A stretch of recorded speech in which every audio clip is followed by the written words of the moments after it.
2 days prior to the 1999 NFL Draft, the Indianapolis Colts and St. Louis Rams agreed to terms that would send Marshall Faulk to St. Louis in exchange for the fourth overall pick, a second-round pick, and a fifth-round pick.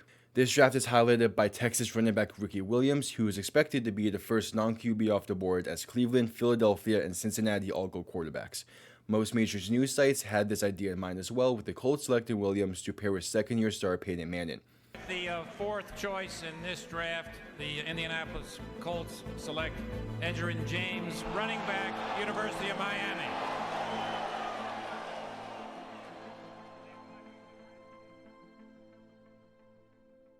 However, the Colts would instead select Edgerrin James at fourth overall, and with the pairing, they would become a powerhouse in the AFC up until 2005 when Edgerrin James left for Arizona. The second-round pick was used to select Mike Peterson, who only lasted his rookie deal in the crossroads of America, but overall had a successful career.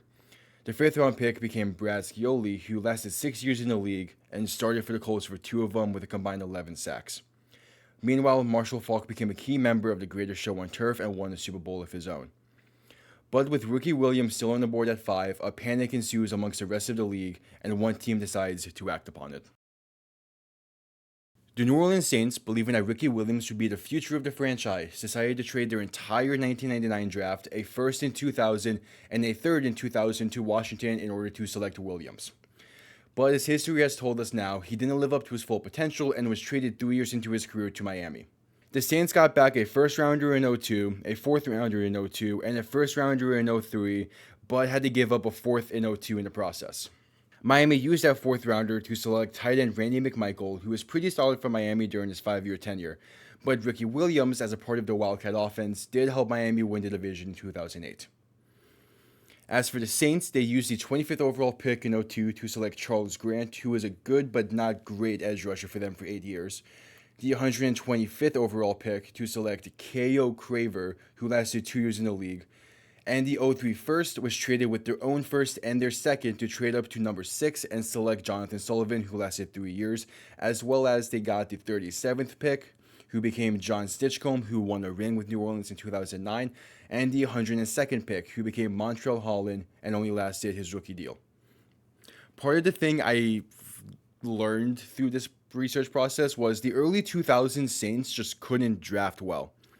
2 of the picks they traded in 2003 became Calvin Pace and Anquan Bolden, which would be fine if they selected with the 6th overall pick, but they passed on Terrell Suggs, Troy Polamalu, and Dallas Clark, just to name a few.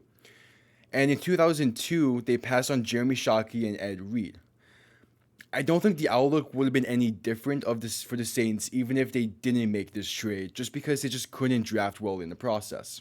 Washington, however, is a good example of a team who was able to draft decently well, but just overall didn't have the coaching staff to bring out the full potential of the players. To start, Washington parted ways with the 99 first rounder and 99 third rounder they received alongside some of their own picks to trade up with Chicago to select Champ Bailey at 7. They then paired the 99 fifth they received and one of their own second round picks to trade up and select John Jansen at 37. They received the 107th pick in 99, which became Nat Stimson, and they combined the final 2 picks of the 99 draft they received to trade up and select Darius Smith at 165. Bailey is a Hall of Famer, but he only spent 5 years in Washington before joining the Broncos, where he truly took the next step, receiving votes for DPOY and multiple AP first-team selections. John Jansen lasted 9 years in Washington and was a staple at right tackle for them throughout his tenure. Nate Simpson and Derek Smith didn't pan out for Washington, but they made up for it in 2000.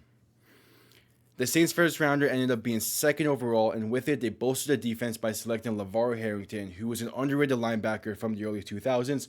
He racked up 400 tackles, 22.5 sacks, and 43 tackles for loss during his 6-year tenure in Washington. And finally, with the 3rd round pick in 2000, that was 64th overall, they selected Lloyd Harrison, who was a miss compared to someone like Tyrone Carter, who was drafted about a round later and had a career length that about tripled Harrison's. The Marshall Faulk trade itself was a win-win for both the Colts and the Rams, as they both got Hall of Famers who were key pieces on some dominant teams. However, the draft day trade of the New Orleans Saints is one of the worst trades in the modern NFL, and we'll probably never see a trade like it again. I hope you all enjoyed, and see you next time we hop in the trade time machine.